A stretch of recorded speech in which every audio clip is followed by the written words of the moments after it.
Então, o título da minha palestra será Quimiometria aplicada à cromatografia líquida e cromatografia com fluido supercrítico, a nova era do Analytical Quality by Design e separação matemática de sinais. Quando eu recebi o convite para fazer essa palestra, eu fiquei pensando sobre o tema, né, e eu optei por falar de quimiometria aplicada à cromatografia por alguns motivos. Então, o primeiro motivo é que cromatografia, e eu vou falar aqui principalmente cromatografia líquida, é uma técnica amplamente empregada, né? Tanto na universidade quanto na indústria, nas mais diferentes áreas e problemas, né, de pesquisa. Porém, nem todo mundo conhece, nem todo mundo sabe os benefícios de associar a quimiometria, alguns métodos quimiométricos, à cromatografia líquida, né? Então, a ideia era trazer essa informação para vocês, mostrar a relevância, mostrar a aplicabilidade, como a quimiometria pode ajudar, né, no desenvolvimento analítico por cromatografia. O segundo motivo é que está acontecendo toda uma mudança em termos de legislação, de desenvolvimento e validação de métodos analíticos, que vai envolver o uso de quimiometria. Então, eu queria trazer essa atualização também para vocês. E o terceiro motivo é porque eu gosto muito desse assunto, que é um bom motivo também. Bom, então, como o professor Zézi falou, né, eu sou docente no Instituto de Química e na pós-graduação da Faculdade de Ciências Farmacêuticas da Unicamp. O nosso laboratório é o Laboratório de Pesquisas Farmacêuticas e Quimiometria, e os nossos objetivos de pesquisa, eles estão bem resumidos aqui no nosso logo, né? Então, o logotipo do laboratório, que está aqui, é um triângulo com um mapa de contorno de um planejamento de misturas, né, de um planejamento experimental, e os componentes desse planejamento de mistura são desenvolvimento analítico. Então, aqui a gente trabalha com cromatografia e espectroscopia pontual de imagem, que eu trabalhava em colaboração com o professor Roney, inclusive. A parte de pré-formulação, né, que é uma área interessantíssima da pesquisa farmacêutica, que envolve muita química analítica, principalmente analítica instrumental, e o desenvolvimento galênico, que é o desenvolvimento de produtos e processos na área farmacêutica. E aqui a gente tem o Q de quimiometria juntando as três áreas, né, representando que a gente coloca um pouquinho de quimiometria em tudo que fazemos. Bom, o título da minha palestra tem Analytical Quality by Design. Então, eu acredito que é pertinente eu começar explicando para vocês o que é Quality by Design, né? Então, Analytical Quality by Design é o que veio depois do conceito de Quality by Design. O pessoal da indústria farmacêutica alguns já estão familiarizados com isso, né? Outros nem tanto. Então, esse é um conceito que foi introduzido inicialmente pelo guru da qualidade, que foi o Joseph Juran. Ele foi um expert da qualidade, e ele dizia, assim, que a maioria dos problemas relacionados à qualidade, nesse caso de produtos e processos, né, essa estratégia de Quality by Design inicialmente começou lá com produtos e processos, né, não necessariamente na área farmacêutica, em geral. Então, o Juran, ele dizia assim, que os problemas na qualidade de produtos e processos em geral, eles aconteciam pela maneira como a qualidade estava definida, né? E, normalmente, a qualidade é definida como o produto passa por toda a cadeia produtiva, e aí, no final, são realizados testes no produto final que vão dizer está de acordo ou não está de acordo. Bom, mas aí já passou por toda a cadeia produtiva, né? Se aconteceu algum problema lá atrás, você já perdeu o lote. Então, o que ele dizia que era muito mais interessante é construir a qualidade dos produtos, dos processos, durante o desenvolvimento dos produtos e dos processos, e não testar no final. Então, era incorporar essa qualidade no desenvolvimento, pela compreensão de relações de causa e efeito entre as variáveis envolvidas, né? Então, esse conceito aqui, ele foi incorporado na área farmacêutica em 2008, pelo lançamento de guias do ICH, que foi uma revolução na época, né, em relação ao desenvolvimento farmacêutico. Então, trouxe pela primeira vez esse conceito de Quality by Design. E, muito rapidamente, né, os químicos analíticos e farmacêuticos que trabalham com desenvolvimento analítico, especialmente por cromatografia, eles perceberam que isso daí que o Juran dizia é prontamente aplicável para o desenvolvimento analítico também. Ou seja, a definição, a qualidade do método tem que ser construída durante o seu desenvolvimento e não avaliada no final em uma etapa de validação, por exemplo. Bom, então a técnica de cromatografia ali, essa estratégia de Analytical Quality by Design, né, ela tem alguns elementos. Então, ela tem elementos que eu não vou mencionar aqui, né? Então, você precisa definir o perfil-alvo de qualidade, ou seja, para que é seu método, o que você espera do seu método em termos quantitativos, depois você vai fazer uma análise de risco para as variáveis envolvidas, e no final você vai estudar as relações de causa e efeito entre as variáveis, empregando metodologias multivariadas, né, que vai realmente ao coração da estratégia de Analytical Quality by Design, é onde eu vou focar a palestra aqui, porque eu acredito que essa parte, né, a parte de análise multivariada dentro da estratégia eu vou chamar de AQBD, tá? Para tornar mais curto. A estratégia de AQBD é o coração, realmente é a parte central, é o que move, é o que traz as respostas, e é ali que eu vou focar. Então, sem dúvida nenhuma, a cromatografia líquida é a técnica, acredito que a mais utilizada na indústria farmacêutica, né? No entanto, o que a gente observa, né, atualmente é o seguinte: o desenvolvimento analítico é feito de uma maneira univariada, ou seja, one factor at a time. Variar uma coisa por vez, né? Estratégia tradicional aí de estudo das variáveis. O que eu vou mostrar para vocês é que essa estratégia tem limitações sérias, né? Vou tentar convencê-los aqui quais são essas limitações. Depois do desenvolvimento, o método analítico vai para a etapa de validação. E na etapa de validação, que seria uma etapa de checagem, né? O que acontece? Muitas vezes, surprises. São encontradas surpresas lá, né? Na validação, coisas que não foram previstas antes, condições que levam para fora da especificação, ou até condições melhores do que do desenvolvimento. E aí, o que acontece? Muitas vezes o método volta para o desenvolvimento. Quando esse método vai para outro laboratório, né, ou ele é internalizado, ele vem de outro lugar, ou seja, é feita uma transferência, muitas vezes, o que acontece? More surprises. Então, mais surpresas aqui na transferência. Eu vivi bastante isso na minha época de indústria farmacêutica. E aí, o que acontece? Volta para o desenvolvimento. Então, um caminho que deveria seguir nessa direção, desenvolvimento, validação, transferência, está sempre voltando para o desenvolvimento. Por falta de conhecimento, né, das relações de causa e efeito das variáveis envolvidas. Uma nova proposta para tentar contornar esse problema é utilizar metodologias multivariadas, né, baseadas principalmente em DOE, Planejamento de Experimentos, então é a sigla para Design of Experiments, em um formato integrado. E o que eu quero dizer integrado? Desenvolvimento junto com a validação, tá? Pelo menos a parte de robustez. Eu vou mostrar como fazer isso. DOE permite fazer isso, né? Então, DOE, como eu falei, é o coração dessa estratégia de Analytical Quality by Design, que tem outros elementos também.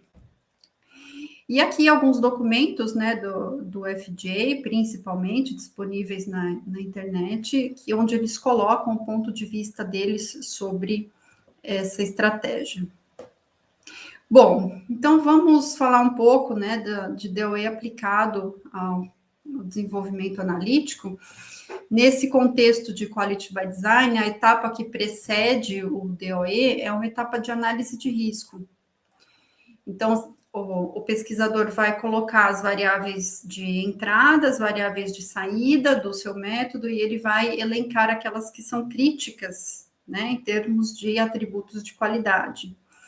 Muitas vezes a gente se depara com esse cenário aqui, né? Então, eu tenho aqui o meu método analítico no centro, tenho um conjunto grande de variáveis de entrada que influenciam um conjunto grande de atributos de qualidade do outro lado.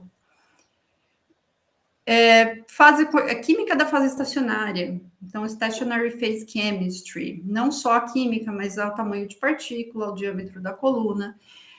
Mobile phase, então as variáveis relacionadas à fase móvel, tipo solvente prótico, aprótico, ácido básico, as misturas, é necessário fazer mistura de solventes. pH, importantíssimo para moléculas ionizáveis. Qual tampão eu vou usar? Vou usar pareador iônico. Parâmetros de gradiente, né? Então, o tempo de gradiente, inclinação do gradiente, temperatura da coluna, fluxo, e por aí vai. Existem outros. Todas essas variáveis, elas vão afetar, por sua vez, as saídas, que são as medidas de qualidade do meu método, né? Então, assim como eu tinha atributos de qualidade do produto, eu tenho atributos de qualidade do método. Retenção. Então, é importante que os compostos tenham uma retenção adequada na coluna, uma retenção mínima para interagir com a coluna, e que não seja uma retenção muito longa também. Resolução. Então, é importante que eles estejam resolvidos para fazer a integração. Fator de cauda ou fator de assimetria, né, é importante para conseguir fazer a integração de maneira adequada. Eficiência da coluna, né, então o número de pratos da coluna, um parâmetro importante também para desempenho do método, parâmetros de validação e por aí vai. Então, frente a esse cenário de tantas variáveis de entrada, tantas variáveis de saída, o pesquisador tem duas opções. Ou ele segue aqui para o método de estudar uma por vez, ou ele segue para uma metodologia de DOE, metodologia multivariável. Coloquei esse slide aqui como um slide de convencimento, né? Então, talvez alguns de vocês já tenham ouvido que estratégia univariada não é adequada, que ela falha em algumas situações, mas talvez não tenham explicado para vocês por quê. Né? Então, decidi manter esse slide aqui para convencê-los das limitações. Então, vamos imaginar que você tenha somente duas variáveis para estudar. Um exemplo muito simples: pH e a temperatura do forno. E aí, você, univariadamente, né, você fixa uma e vai estudar outra. Depois faz o contrário. Então, vamos imaginar que você fixou aqui em 35 graus a temperatura, e aí você fez esses experimentos que estão aqui nesses pontos, variando o pH de 2 até 7. Essa representação aqui atrás é um mapa de contorno gerado por DOE, tá? Você só tem essa informação quando você faz o DOE. Então, coloquei aqui de maneira ilustrativa. E aí, como aqui está tudo verde, né? A resposta aqui é o número de picos, ó, no cromatograma. Está tudo verde. Minha conclusão é que o pH não influencia a resposta. Eu variei de 2 a 7, não tive variação na resposta. Ok. Então, aí eu vou escolher uma condição de pH agora para fixar e vou estudar a outra variável, a temperatura.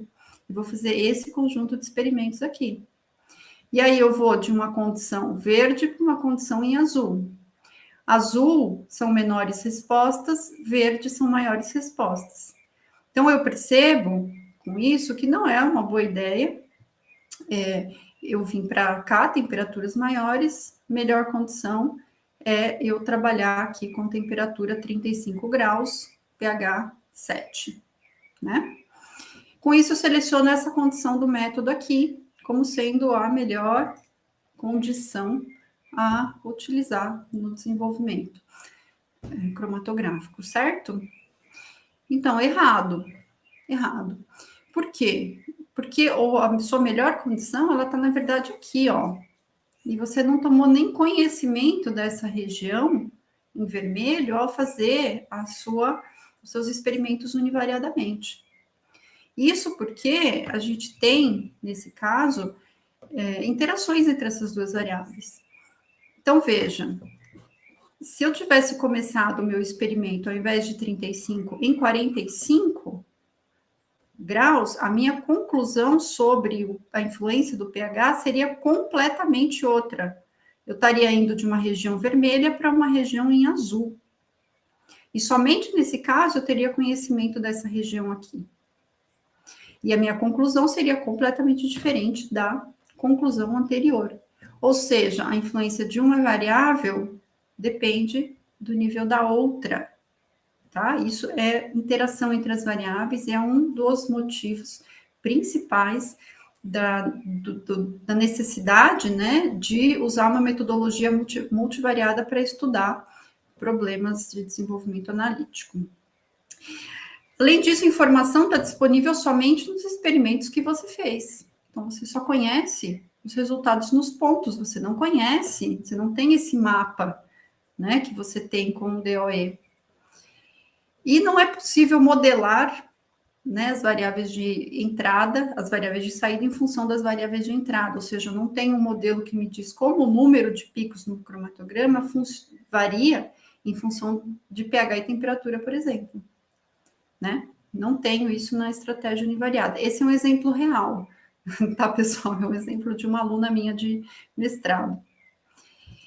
Então, uma estratégia mais interessante é estabelecer um conjunto de experimentos pré-definidos. Então, está aqui uma representação gráfica, né, do planejamento para essa situação, né, e estimar, com base nesses resultados, estimar um modelo para relacionar X1 e X2 com Y, com a saída, né? Então, eu vou relacionar mais de uma variável de entrada, por isso é um método multivariado, com uma ou mais variáveis de saída, que são as características de qualidade, os parâmetros de qualidade do método. Com esses experimentos, eu construo um modelo. Então, eu vou falar um pouco de planejamentos, um pouco de modelos. Com esse modelo, eu consigo ter informações sobre todo o domínio experimental, e não somente onde foram feitos os experimentos. Com isso, eu tenho uma bolinha de cristal ali, né? Lógico que eu preciso avaliar essa minha bolinha, validar essa minha bolinha de cristal antes de usar. Ela funcionando bem, eu posso usar para previsão dessas propriedades de interesse dentro de todo o domínio experimental e não somente onde eu fiz os experimentos. Então, o modelo gerado, ele vai depender do planejamento utilizado. Quando eu falo design of experiments, planejamento de experimentos, eu estou falando de uma caixinha de gostosuras, na verdade. Tem vários tipos de planejamento, dependendo da finalidade, do objetivo do estudo. Então, se eu quero gerar um modelo que tem apenas termos lineares, como esse daqui, né? Então, a minha variável de saída é uma função linear das variáveis de entrada, e também contendo termos de interação. Então, esses coeficientes aqui são coeficientes de interação, que vão resolver aquele problema que eu falei lá atrás, que o método univariado não enxerga interações, né? Aqui a gente consegue incluí-las no modelo. Eu posso querer construir também um modelo quadrático, onde eu tenho as variáveis de interesse ao quadrado, ou posso construir modelos mais complexos, né, que tenham termos cruzados, assim. Então, eu preciso de planejamentos que sejam capazes de gerar cada um desses modelos, para se ajustar aos meus dados. Em cromatografia, a gente costuma dividir, né, essa questão aí de que planejamento utilizar, que modelo ajustar, dependendo do nosso objetivo de estudo durante o desenvolvimento do método. Então, se é um objetivo de screening, de triagem inicial, se é um objetivo de otimização. Porque essas duas etapas, elas requerem planejamentos diferentes, porque os objetivos são diferentes. Quando a gente pensa em screening, em triagem, que seria a primeira etapa no desenvolvimento de um método analítico, a gente está pensando em estudar variáveis primárias que afetam seletividade. né? Então, a gente tem aqui, lembrando, né, das aulas de cromatografia, a resolução, ela depende da eficiência, depende da retenção dos analitos e depende da seletividade. Então, a seletividade desses 3 parâmetros aqui é aquele que mais impacta na resolução. E o que impacta a seletividade? Fase estacionária, composição de fase móvel, pH da fase móvel, pH, e composição em relação ao modificador orgânico. Então, essas são as variáveis primárias para se estudar em uma etapa de screening. Fase estacionária, normalmente a gente usa os selectivity charts dos fabricantes e busca fases bem diferentes entre si, né?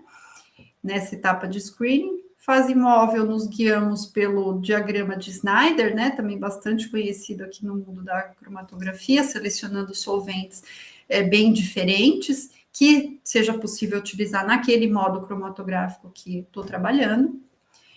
E aqui, como é uma etapa de screening, eu estou interessada em estudar efeitos principais e algumas interações, né? Algumas interações podem acontecer aqui. Depois a gente vai para outra etapa, que é a etapa de otimização, onde a gente vai enxergar todas as interações, a gente vai avaliar se existe a necessidade de incluir termos quadráticos ou de ordem superior. Aqui é triagem.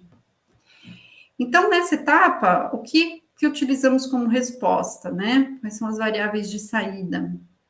Fator de retenção, número de picos com resolução maior que 1,5.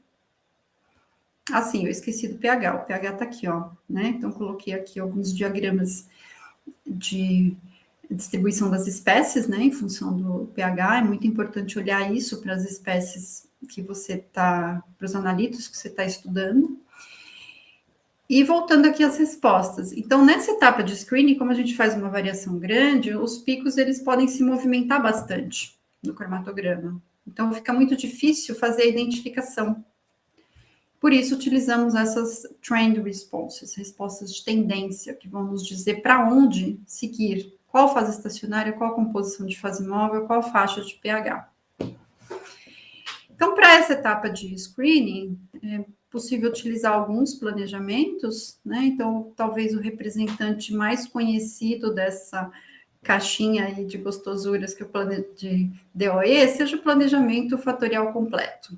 Então, Full Factorial Designs, né, sem dúvida em 2 níveis, né, é o tipo de planejamento mais conhecido. Então, aqui uma representação gráfica para 3 fatores em 2 níveis, né? Então, eu tenho 8 experimentos, mais um ponto central aqui, replicado, né? Esse ponto central, ele vai permitir avaliar, ter uma estimativa de erro, né, por ele ser replicado, e também avaliar se o meu modelo linear é adequado. Então, esse tipo de planejamento aqui, fatorial em 2 níveis, ele gera modelos lineares. Então, a superfície de resposta, ela vai ser assim, tá? Vai ser uma função linear das saídas. Ponto central ajuda a avaliar se essa relação realmente é linear ou se eu preciso de algum termo de curvatura. E o modelo está representado aqui embaixo, não tem nenhum coeficiente não linear. Então, ele pode ser utilizado para essa etapa de triagem, né? Permite estimar efeitos principais, algumas interações, mas ele estabelece relações lineares, que nessa etapa, ok, porque ele vai me indicar para onde ir.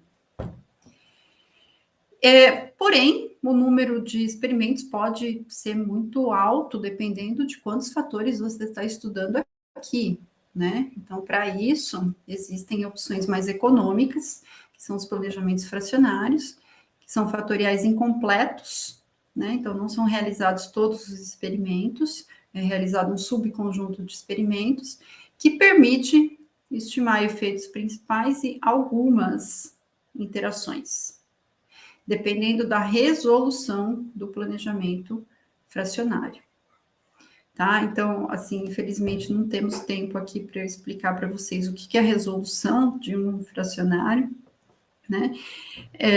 Mas ela está relacionada a quais efeitos estarão confundidos, né? Porque os efeitos, eles não vão ser estimados de maneira pura.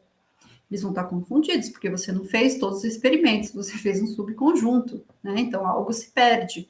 O que se perde é justamente o fato de que os efeitos estão confundidos.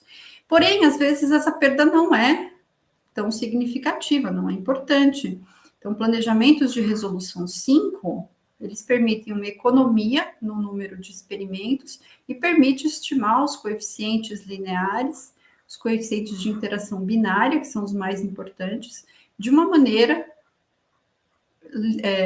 livre, né, de interferência, porque eles estão misturados com coeficientes de interação ternária que tendem a não ser significativos. Então, resolução 5 você pode usar sem problemas. Aí a gente tem resolução 4, que é um intermediário, e a gente tem uma resolução 3, que realmente tem que ser utilizada com cuidado. Né? Então, esse tipo de planejamento, resolução 3, são planejamentos extremamente econômicos, né? Conhecidos como planejamentos saturados, inclusive, se faz um número mínimo realmente de experimentos. Só que o que acontece? Você está misturando efeitos principais com interações binárias que são importantes. Então, aqui você não pode simplificar nada, você tem um grau de confundimento muito grande. Então, esse tipo de planejamento tem que ser usado com muito cuidado em situações muito específicas. Existe uma classe aqui de planejamentos que eu gosto muito, né, que são os Computer Generated or Optimal Designs. Os termos aqui podem ser bastante enganosos, né, porque Computer Generated parece que é gerado pelo computador e os outros não são, né? Não é verdade, todos são. Ninguém vai fazer planejamento na mão hoje em dia. E Optimal Designs, parece que eles são otimizados, eles são melhores do que os outros. E também não é verdade. Eles são otimizados em relação a um critério matemático pré-definido. Né? Então, existe um determinado critério matemático, eu vou exemplificar daqui a pouco, e eles são ótimos em relação àquele critério. E eles são model oriented, eles são direcionados ao modelo, isso é muito interessante. Você pode dizer que modelo você quer estimar, né? E esses métodos, esses algoritmos, né? Eles vão selecionar o número e a posição dos experimentos para você conseguir estimar aquele modelo específico. Então, quando utilizar? Primeira situação, quando você não pode utilizar um planejamento padrão, igual aqueles que eu falei anteriormente, né? Porque você tem limitações na sua região experimental. Então, uma situação desse tipo aqui, ó, é mais interessante você usar um planejamento do tipo óptimo. Aqui um planejamento de misturas, tem uma restrição no domínio experimental. Então, esse é um nicho de aplicação desses planejamentos. E o segundo que eu destaquei aqui é ajustar um modelo específico com um número reduzido de experimentos, o que é realmente muito interessante. Então, eu coloquei um exemplo breve aqui vamos imaginar se você tem 2 fatores. Então, tem esse subconjunto de pontos aqui, e você precisa selecionar 3 desses 9 para fazer o seu planejamento. Só 3. Você não pode selecionar mais. Porque você vai estimar um modelo que tem 3 coeficientes só. Como que você seleciona 3 qual subconjunto utilizar? Então, aí justamente que entra o critério matemático de seleção. Então, esse exemplo aqui é o critério D, que é talvez o mais utilizado, né? E D é de determinante. Então, esse critério D, ele busca maximizar o determinante da matriz de informação, que é essa matriz aqui. Então, em quimiometria, a gente trabalha bastante com matrizes, né? Então, o que é a minha matriz X? É a minha matriz de planejamento, é o meu conjunto das minhas condições. Então, isso daqui seria a minha matriz X, né? Para esse exemplo. Então, essa matriz X, ela entra no cálculo dos coeficientes. Então, aqui a expressão para o cálculo dos coeficientes, os Bs, né? Pelo método de mínimos quadrados. Então, é a matriz X transposta X inversa, X transposta Y.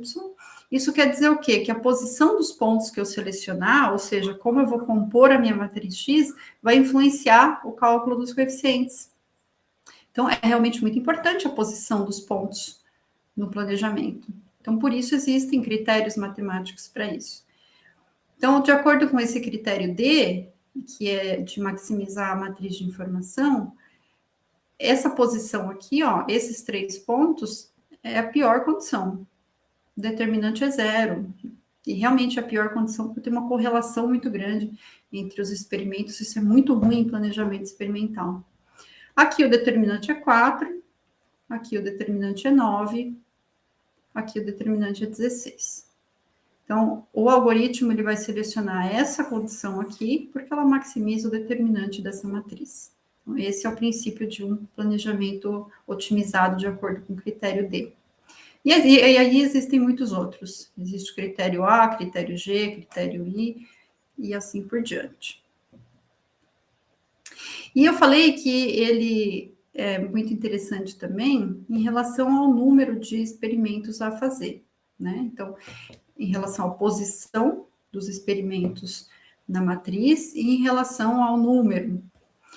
Esses planejamentos otimizados, eles selecionam um número mínimo de pontos para construir o modelo, e para isso eu preciso que o número de pontos seja no mínimo igual ao número de parâmetros, para avaliar o modelo, e para isso eu preciso ter um número de pontos maior do que o número de parâmetros, né? Exatamente essa relação aqui, se a gente trouxer para uma situação mais simples, né, de uma relação de uma variável x com uma variável y, eu tenho 2 pontos, 2 níveis, né? M igual a 2, eu consigo fazer um modelo linear. Então, eu consigo construir o modelo, mas eu não consigo avaliá-lo. Eu preciso de um terceiro ponto. Então, se esse terceiro ponto cair aqui, ok. Deixa eu pegar a caneta aqui. Se esse terceiro ponto cair aqui, ok, minha relação linear é válida. Se esse terceiro ponto cair aqui, minha relação linear não é válida. E nem aqui. Então, eu preciso M maior que P, um número maior de níveis do que de parâmetros para avaliar o modelo. E preciso de replicatas. Replicatas me trazem informação sobre erro puro, que é algo muito importante também em planejamento, porque eu vou estimar o efeito das variáveis em comparação com a variabilidade experimental que está sempre presente. Então, eu preciso ter uma medida exata de erro puro, que é dada pelas replicatas. Então, esse tipo de planejamento, ele cobre tudo isso, né? O número de pontos para construir modelo, avaliar, estimar erro puro.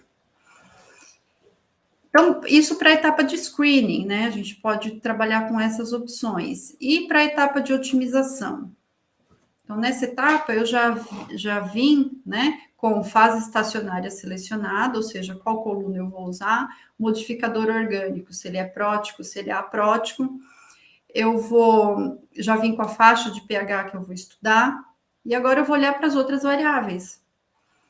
Vou olhar para as variáveis de gradiente, inclinação e tempo, vou olhar para a temperatura, para o fluxo, para o pH, agora numa faixa menor, né? Nessa etapa de otimização. E aí eu preciso de modelos que realmente tenham capacidade preditiva, porque o objetivo aqui, né, é estabelecer modelos com capacidade preditiva e descrever relações mais complexas entre inputs e outputs. Então, superfícies de resposta desse tipo aqui, que não são mais lineares. Então, agora a gente usa outros tipos de respostas, né, de atributos de qualidade. Número de picos, esse daqui pode se manter, né, com resolução maior que 1,5 ou 2, resolução entre pares críticos, o fator de cauda, a área, e assim por diante. E para isso, né, para gerar esse tipo de superfície, eu preciso planejamentos diferentes daqueles que eu mostrei antes. Então, eu preciso usar, por exemplo, um planejamento do tipo CCD, Central Composite Design, Box Banking, e de novo aqui, os Optimal Designs. Por quê? Porque eles são model-oriented, né? Então, o que eu falei aqui é o model-oriented. Então, eu posso utilizá-los também numa etapa de otimização. São muito flexíveis, muito interessantes. Independente da maneira como você estabeleceu o seu planejamento, gerou o seu modelo, você vai precisar avaliar esse modelo. E aí existe uma série de ferramentas aqui para avaliação, para ver se ele está funcionando bem, né? Se ele está adequado. Então, análise da variância, resíduos. E tudo isso para gerar, para utilizar, né, esse planejamento no final, esses modelos, né, no final, para gerar uma região que é a região robusta de trabalho, né, que é o que a gente chama de Design Space, or MODR, que é Method Operable Design Region. E essa região aqui é realmente o que está trazendo aí de revolução no desenvolvimento analítico, né? Um contexto muito importante em Analytical Quality by Design é o estabelecimento do Design Space.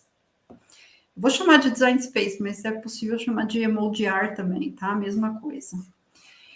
E o que é isso? Né? É uma região que atende simultaneamente todos os atributos de qualidade que eu coloquei anteriormente.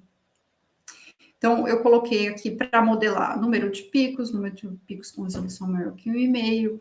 Nesse exemplo, né, o USP Tailing, que é o fator de cauda. Eu vou estabelecer um modelo para cada uma das respostas. E depois, por meio de ferramentas matemáticas, também como funções de desejabilidade, eu vou agrupar todas esses objetivos, né? Eu vou encontrar uma região que atenda a todos esses objetivos. Então, um exemplo aqui, né, também de uma aluna minha, para aqui a área branca é o nosso design space, né? Essa coluna, esse solvente, a gente consegue trabalhar nessas condições aqui de temperatura e de pH nessa região em branco. Para outra coluna, outro solvente, não temos região em branco, ou seja, não conseguimos atender simultaneamente todos os nossos critérios de qualidade. E uma coisa importantíssima que eu quero destacar aqui, que eu acho muito interessante, que está muito em alta hoje em dia, é a questão da robustez do design space. Então, essa região aqui, ela é estimada com as respostas médias, né, de previsão dos modelos. Agora, é preciso também pensar que as variáveis de entrada do meu planejamento, elas têm variabilidade. Então, aqui, por exemplo, inclinação do gradiente, temperatura da coluna e pH, que foram as minhas variáveis de entrada, eu tenho uma variabilidade, né, nesses valores que eu coloquei como médias, valores médios ajustados. E é possível incluir essa variabilidade na construção do design space, empregando ferramentas, por exemplo, de simulação computacional. Então, simulação de Monte Carlo Simulation é uma ferramenta bastante utilizada aqui. E o que ele faz? Né? Ele vai pegar a equação do modelo, e aí ele vai substituir, vai incluir, né, não só a média que eu coloquei, mas toda essa variabilidade. Então, a temperatura, por exemplo, mais ou menos 2 graus, pH mais ou menos 0,1 unidades, inclinação do gradiente mais ou menos 0,5. E aí ele vai gerar milhares de resultados simulados, que vai me dar uma distribuição ao redor da média, e aí eu consigo estabelecer critérios de falha do meu método, incluindo essa variabilidade dos parâmetros de entrada. Então, realmente, isso é algo muito bonito, né? E aqui, uma representação do design space só com a média, né, das respostas, e aqui com o critério de robustez, né, com essas simulações, eu vejo que a minha região em branco é menor em relação a essa daqui. E com isso, o que eu consigo? Né? Eu consigo realmente estabelecer uma região para registro do meu método analítico e para validação e transferência que seja de fato robusta. Eu sei o que acontece ali, eu estudei, tem modelos preditivos por trás. Isso reduz os out of specifications, né? E também traz flexibilidade regulatória, que é outro assunto importante aí, mas que infelizmente eu não vou conseguir descrever a fundo aqui. né? Então, no futuro, o registro dos métodos analíticos na Anvisa, ele não vai ser mais em um único ponto, ele vai ser numa área.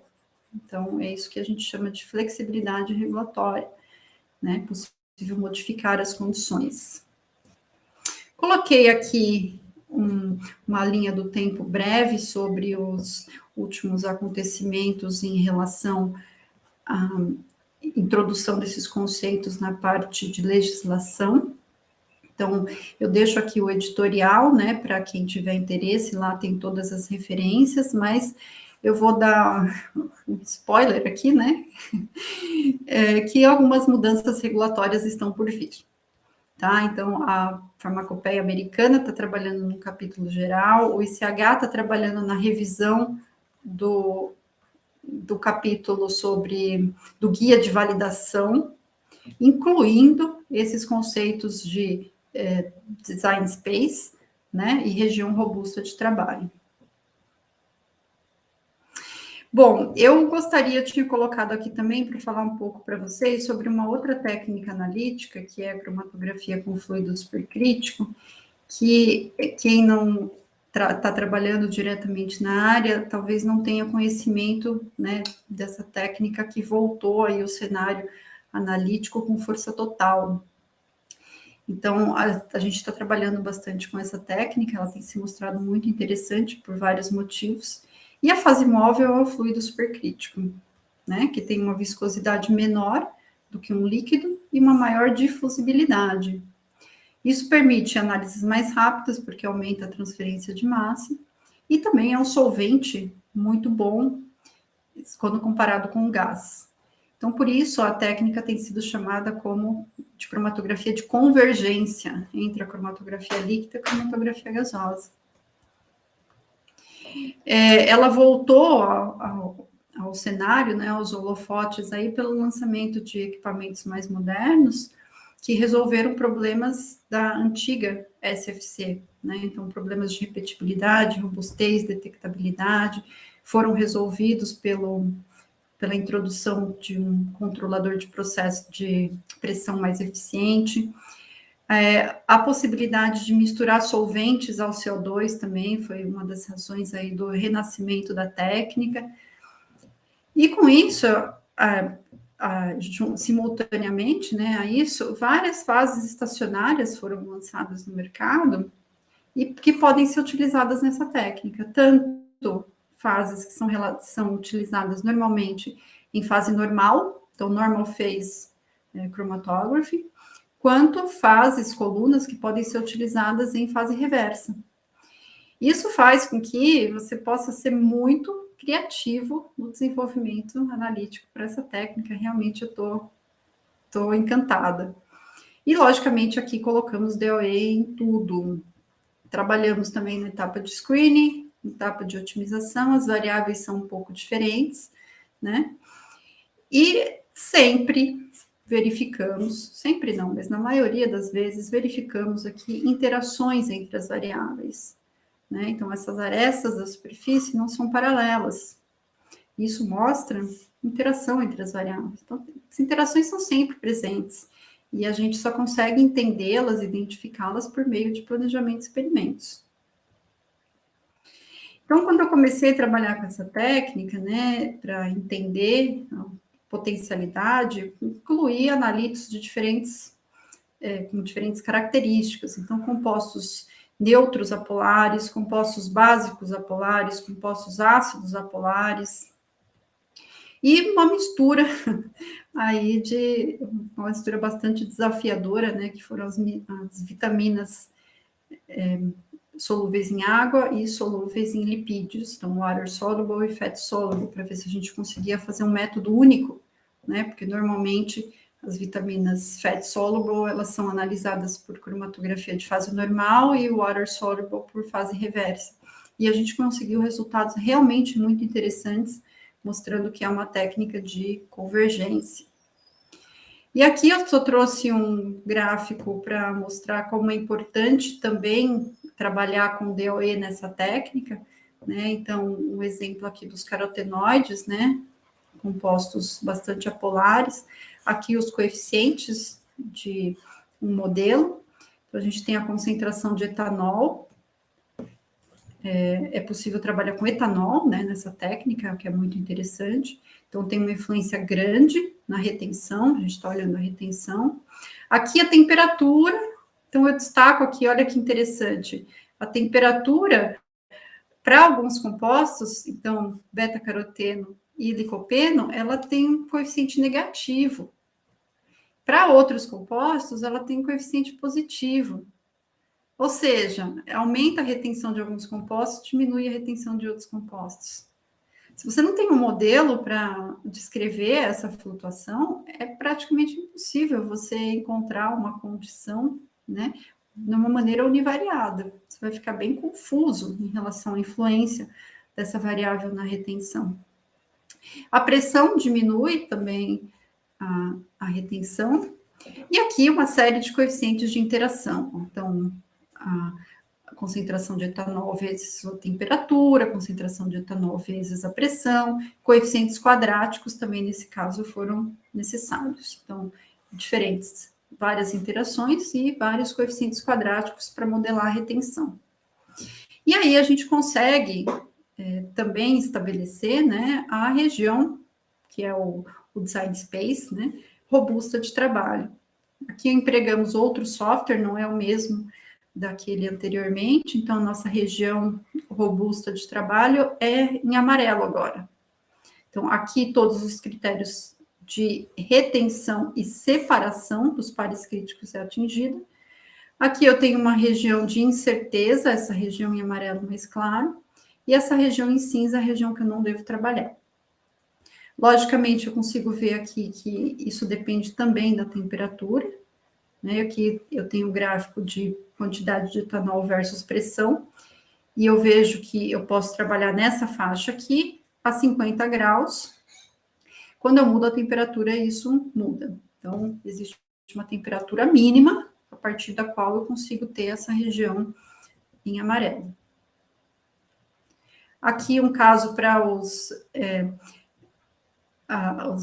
redutores de colesterol, né? Foi bastante interessante, porque essa região em amarelo é a nossa região de trabalho, nosso ponto estava aqui, de trabalho, e aí, aqui 15% de modificador, né? Em função de pressão e temperatura, e quando a gente for para 16%, uma variação muito pequena, o nosso ponto já sumiu, né? Ele já caiu numa região de incerteza. Ou seja, quando você vai colocar esse método para a aplicação na rotina, você tem que dizer, deixar claro que esse é seu parâmetro crítico do método, é ele que você tem que olhar com atenção.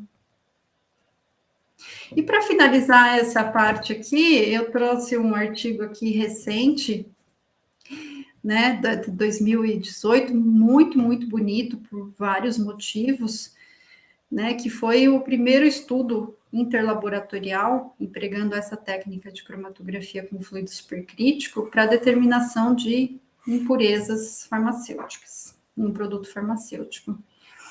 E 19 laboratórios participaram, de 4 continentes e 9 países. 5 grupos acadêmicos, 3 laboratórios de demonstração, 10 empresas farmacêuticas, uma empresa de alimentos. E adivinha o que estava por trás desse estudo e por que esse estudo teve sucesso? Eles estabeleceram aqui um design space, uma região robusta de trabalho para o método, e aí eles distribuíram o método para todos esses participantes, né? E aí, com isso, eles conseguiram mostrar que a técnica é robusta e o estudo foi realmente um sucesso em termos dos parâmetros de validação. E eles falam aqui, ó, que a otimização de um método robusto, empregando os conceitos aqui do design space, foi de fato o keystone, foi, né, o ponto-chave para garantir a transferência entre vários laboratórios, né? Então, realmente, isso foi muito bonito. E com isso, eu vou para a última parte da apresentação, onde eu vou falar brevemente sobre separação matemática de sinais. Então, até agora eu falei como que a gente pode utilizar métodos de planejamento de experimentos para alcançar a separação dos analitos na coluna cromatográfica, e quando a gente não consegue isso, né? Então, quando a gente não consegue isso, podemos utilizar métodos de separação matemática que geraram o termo chromatography, né? Então, tem math aqui de matemática no meio, justamente porque a separação é alcançada por um algoritmo, né? Então, o exemplo mais típico, clássico aqui, é quando a gente tem uma amostra, né, uma medida em cromatografia com detecção DAD. Então, para cada tempo de retenção, eu tenho um espectro. Com isso, eu gero uma superfície desse tipo, né? E para cada amostra, eu tenho uma matriz tempo de retenção, espectro. Essa matriz D aqui, ela pode ser decomposta pelo algoritmo, né? E tem vários para isso, sendo que o MCR, que é Multivariate Curve Resolution, empregando Alternating Least Squares, ele é o mais utilizado. E aí ele me devolve, né, duas matrizes, uma de concentrações, que está relacionada aos perfis cromatográficos, e a outra de espectros, né, relacionada ao perfil espectral dos componentes puros. Então, por isso que se chama separação matemática de sinais. Eu tenho uma mistura aqui na matriz D, o algoritmo vai trazer os perfis puros dos cromatogramas e dos espectros. Quando eu tenho uma única matriz, né, uma única amostra, eu tenho uma matriz. Tempo de retenção, para cada tempo de retenção aqui eu tenho um espectro. Quando eu tenho várias amostras, é como se eu empilhasse essa matriz. É como não? Eu estou empilhando essa matriz formando um cubo de dados, né? Então, aqui, esse meu D aqui é um cubo, aqui é transposto, tá? Então, esse T é sobrescrito aqui. Então, ele é decomposto em uma matriz de concentração e de espectros. Muito bem, uma coisa bonita aqui é que, dependendo da maneira que eu desdobro esse cubo de dados aqui, eu posso resolver um problema ou outro problema. Então, eu posso desdobrar esse cubo, ou seja, transformá-lo em uma matriz, dessa maneira que está representada aqui, né? Então, esse daqui é o desdobramento no modo cromatográfico, ou seja, eu coloco os cromatogramas, então, para a amostra 1, a amostra 2, a amostra 3, a amostra I, aqui os cromatogramas nas linhas e as variáveis espectrais nas colunas. Essa é uma possibilidade de desdobramento. Eu uso quando os espectros, eles são seletivos, ou seja, eu quero empregar a informação dos espectros para resolver problema de coeluição. Tá? Então, esse a utilização clássica do MCR para a cromatografia, resolver problema de coeluição com base nos espectros dos compostos, usando a informação espectral. Mas também é possível colocar os espectros aqui nas linhas e os cromatogramas, ou seja, informação de tempo de retenção nas colunas.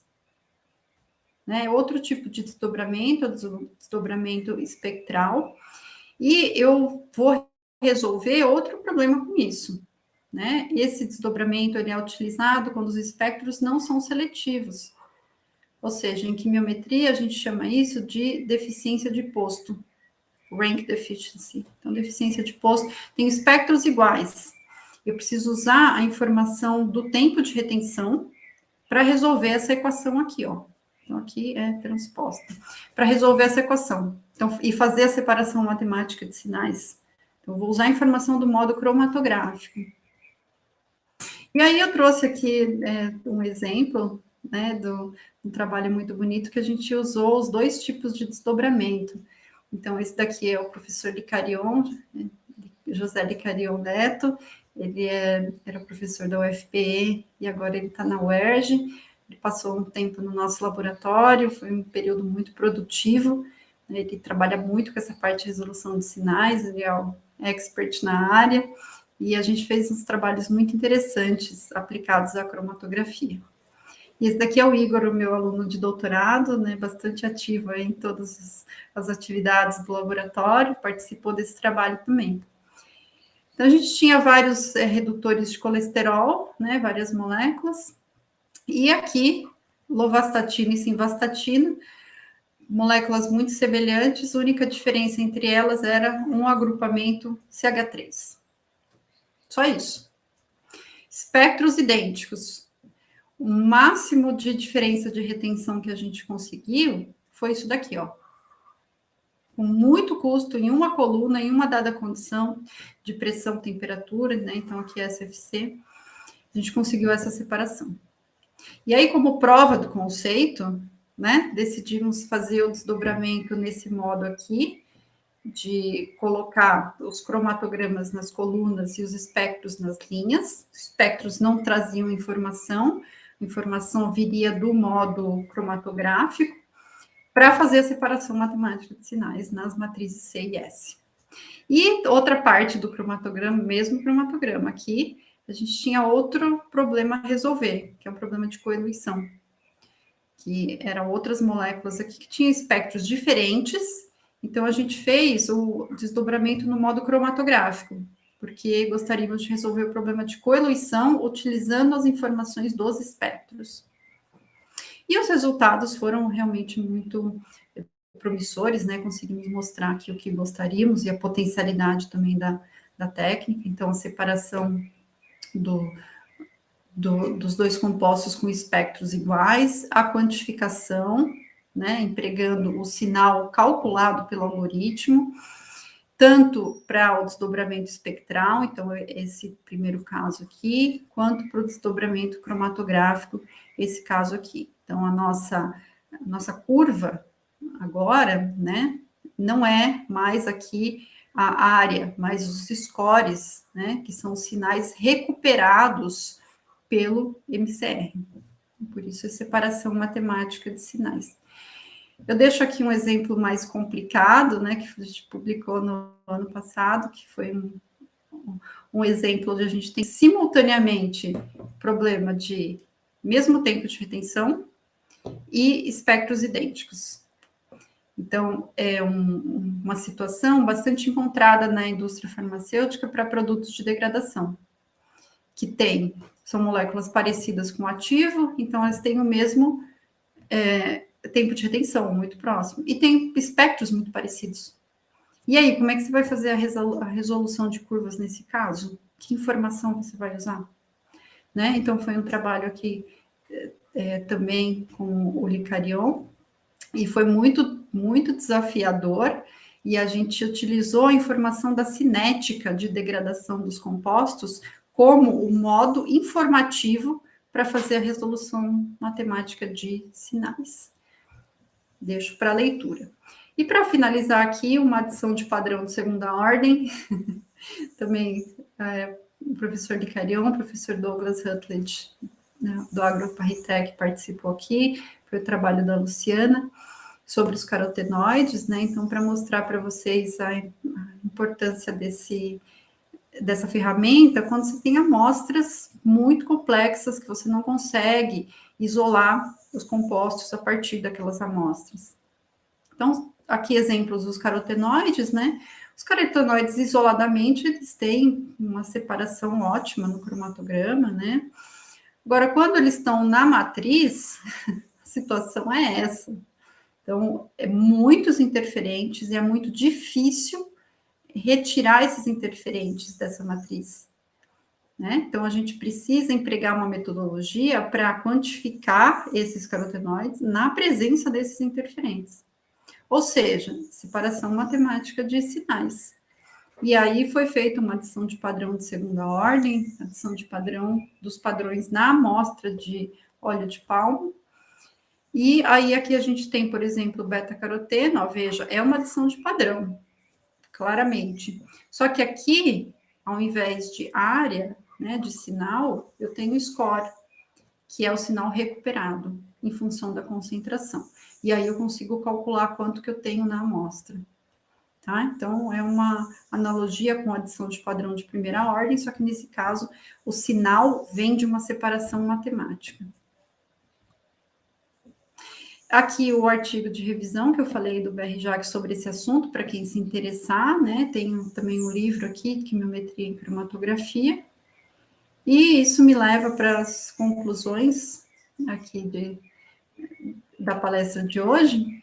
Então, coloquei alguns pontos, alguns melhores momentos aí, pontos que eu gostaria de destacar, né? E deixar de take home message para vocês.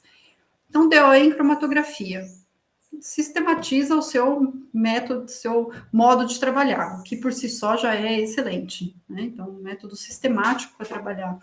Permite identificar interações, importantíssimas, a gente tem interações o tempo inteiro no nosso desenvolvimento.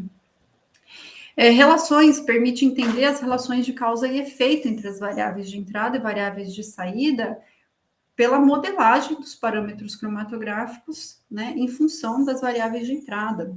Então, tenho modelos para representar como meus picos se comportam no cromatograma. Isso traz um conhecimento do método muito grande, né? Então, eu consigo alcançar, entender, enxergar as melhores condições de performance, os limites de falha, então, os edges of failure. E com isso, eu consigo trazer a robustez para o desenvolvimento, que é aquele objetivo lá no início que eu falei, né? Que é uma estratégia integrada, desenvolvimento e validação. E evita você ter surpresas na validação, porque você estudou uma área maior durante o seu desenvolvimento. Existem softwares comerciais integrados aos cromatógrafos, né? Isso para mim é um grande sinal de que essa metodologia é o futuro do desenvolvimento analítico. Quando eu comecei a trabalhar lá atrás, né, lá no meu mestrado, não existiam esses softwares. Hoje a gente tem no laboratório aqui uma parceria com a S-Matrix, então a gente tem o Fusion QBD, que ele está integrado ao Empower, que é o software que comanda o cromatógrafo. Então, você faz o planejamento, manda para o Empower executa, você manda de volta para o Fusion. Você faz a integração, né, no Empower, tudo, você manda de volta para o Fusion, e ele é um software de tratamento de dados fantástico, que não fica devendo em nada para outro software não integrado, né? Então, isso para mim é a prova de que esse é o futuro do desenvolvimento analítico. E outra prova, né, é o reconhecimento pelas agências regulatórias. Então, aguardem, né, daqui a pouco vai sair aí o capítulo geral da USP, o 1220, vai sair o ICH 14, que vai ser uma revisão da validação. A Anvisa é membro do ICH, então essas mudanças nos afetam diretamente, o que é ótimo. E em relação à SFC, também gostaria de fazer uma atualização aqui, né? Os problemas antigos da SFC, eles foram resolvidos. Então, atualmente, preciso atualizar os livros, né? A gente tem muitos livros ainda que trazem a SFC como uma técnica antiga, obsoleta. Isso não é verdade, mas atualmente é uma técnica competitiva, frente à cromatografia líquida, por exemplo, aplicável a diferentes áreas e analítica, nem eu mostrei, analíticos de diferentes polaridades, diferentes características físico-químicas, você pode mudar a composição de fase estacionária, fase móvel. E SFC mais quimiometria, realmente é o estado da arte do desenvolvimento de métodos eco-friendly, né, que são amigáveis em termos ambientais, porque a gente reduz a quantidade de solventes. O componente majoritário da fase móvel é o CO2, né?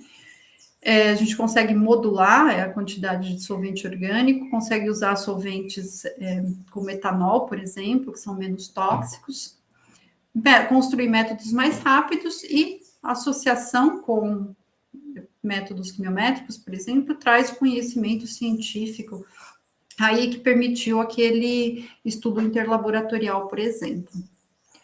E sobre aqui a separação de curvas, os pontos principais que eu vejo são uma ferramenta fantástica, né? Realmente muito importante para resolver problemas que a gente não consegue resolver com DOE.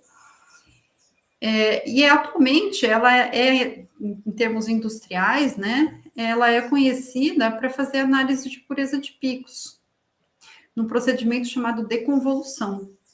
Então, muitas vezes você escuta um deconvolução, né, como um sinônimo de uso de um método de resolução de curvas né, para avaliar se o pico é puro. Mas, na minha opinião, isso é realmente um potencial desperdiçado, né? É uma finalidade ok, né? Serve para isso, mas é muito mais. A ferramenta é muito mais. Né? Então, eu espero que no futuro o MCR e outros métodos de resolução de curva, eles também sejam reconhecidos por agências regulatórias e empregados para a codificação, né? Então, é isso que falta para o uso dele no cenário industrial, né? É o ok das agências regulatórias, porque na academia a gente já mostrou que funciona para a codificação, né? Vários estudos aqui que eu mostrei para vocês e muitos outros na literatura. Acredito que isso vai acontecer no futuro. A gente vê o exemplo do PLS, né? Então, o PLS, no começo, sabíamos que ele funcionava bem na universidade, mas existia muita resistência na indústria. Agora, ele já ganhou seu espaço na indústria. Então, eu espero que o mesmo aconteça com o MCR e outros métodos de resolução de curvas. Então, aqui eu deixo os meus agradecimentos, né? Gostaria de agradecer aí as empresas parceiras, né? A Waters, pela nossa colaboração, tem um acordo de colaboração, de troca de conhecimentos. A S-Matrix, que é a empresa fabricante do Fusion, também temos um acordo de colaboração.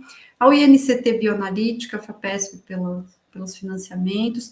A USP, que é a farmacopeia americana, né, na pessoa da doutora Amanda Giraldelli Mar, que está encabeçando essa questão de Analytical Quality by Design na farmacopeia. Então, a gente tem conversado bastante, trocado muitas figurinhas, né, para disseminar esse assunto e fazer isso acontecer. Né? A ideia é que as monografias farmacopeicas saiam daqui para frente com o design space, ao redor do método recomendado. E agradecer principalmente, né, ao grupo, aos alunos, aos colaboradores, a todo mundo que faz isso acontecer, né? Então, o nosso grupo, essa foto já está bem antiga, ela precisa ser atualizada. Então, eu incluí o Licarion aqui no cantinho, fez parte do nosso grupo. Essa foto tem a professora Isabel Jardim, né, que tem uma gratidão muito grande por ela. Ela se aposentou no período que eu estava entrando no laboratório de cromatografia, então, uma pessoa muito querida, que tenho muita gratidão. E aqui aos professores que participaram da minha formação em quimiometria, né? Então, o professor Bruntz, né? Eu fiz mestrado com ele, naquela época eu já trabalhava com planejamento aplicado à cromatografia, porque eu acreditava que a gente tinha que modelar o comportamento dos picos, né, no cromatograma, não me conformava com a questão da tentativa e erro. E ao nosso saudoso, querido professor Ronei, e que foi meu orientador de doutorado, que também sou muito grata a ele. E agradeço a vocês, né, a atenção e fico à disposição agora para perguntas.